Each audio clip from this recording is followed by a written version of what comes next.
اور اس پر مرزا غلام احمد قادیانی کی تصویر ہے، اس کی سمانیں لکھی ہوئی ہے، اس کے خلفاء کا تذکرہ لکھا ہوا ہے۔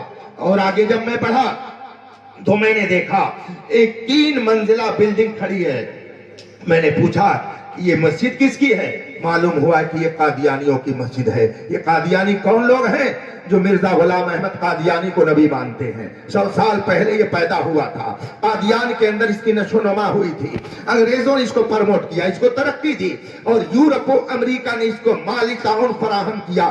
نتیجہ یہ ہوا کہ آج ہندوستان کے جتنے جاہلی علاقے ہیں، میں جاہلی علاقہ کہہ رہا ہوں، ساحلی علاقہ نہیں، اس جگہ پر قادیانیت چھاپا مار کر کے لوگوں کے ایمان کو تباہ و برباد کر رہی ہے۔ اور جب میں وہاں گیا، 3 منزلہ ان کی مسجد کو دیکھا، ایک گیٹ کیپر وہاں پر بیٹھا تھا، اس کی زبان میں نہیں سمجھ رہا تھا، مگر جو میرے ساتھ احباب تھے وہ کیرلا ہی کے رہنے والے تھے، وہ اپنی زبان میں گفتگو اس سے کرنے لگے۔ تو وہ گیٹ کیپر کہتا کیا ہے کہ ہم لوگ پورے شہر کے اندر 1000 فیملی کی تعداد میں ہو چکے ہیں، یعنی 1000 فیملی کالی کٹ شہر میں ایسی ہے جو قادیانیت کے راستے پر چلتی ہے۔ اور وہیں پر معلوم ہوا کہ ابھی کچھ دن پہلے قادیانیوں کا مقتدی اور پیشوا جب کالی کٹ ایئرپورٹ پر اترا تو تقریباً 600 مسلمان نام کے نوجوانوں نے اس کا جا کر کے استقبال کیا۔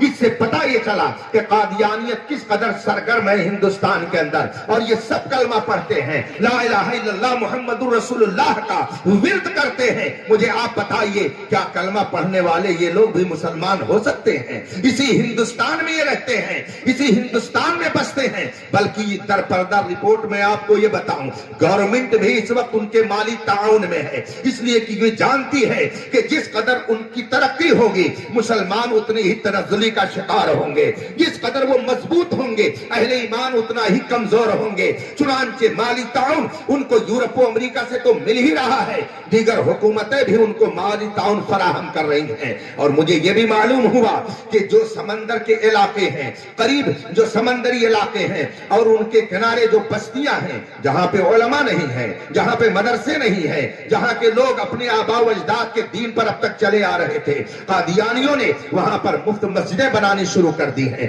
مفت مدرسے بنانے شروع کر دیے ہیں، اور مسلمانوں کے بچوں کو قادیانی بنانے کی تحریک چل رہی ہے۔ بے شمار افراد ایسے ہیں جو قادیانیت کی گود میں چلے گئے ہیں، اور سب کو یہی کلمہ پڑھایا جاتا ہے، لا الہ الا اللہ محمد رسول اللہ۔ اب مجھے آپ بتائیے کیا کلمہ پڑھنے والے یہ لوگ مسلمان ہو سکتے ہیں؟ کیا ان کو صاحب ایمان کہا جا سکتا ہے؟ اسی ہندوستان کے اندر یہ تحریک اس قدر مضبوط ہو گئی کہ اسی تحریک کی بنیاد پر ابھی 1.5 سال پہلے پاکستان سے ایک جاہل نے یہ دعویٰ کر دیا کہ میں نبی ہوں۔ آپ لوگوں نے بھی واٹس ایپ کے ذریعہ اس کی خبر کو سنا ہوگا۔ اس نے اپنا نام احمد عیسیٰ بتایا اور کہا کہ قرآن جھوٹ کہتا ہے کہ آخری نبی حضور ہے، اب ان کے بعد کوئی نبی نہیں آئے گا، یہ جھوٹ بات ہے، میں اللہ کا نبی ہوں، جو مجھے نہیں مانے گا وہ بے دین ہوگا۔ 1.5 سال پہلے اس نے پاکستان میں نبوت کا دعویٰ کیا، اور پھر آہستہ آہستہ اس کی تحریک پوری دنیا میں پھیلنے لگی۔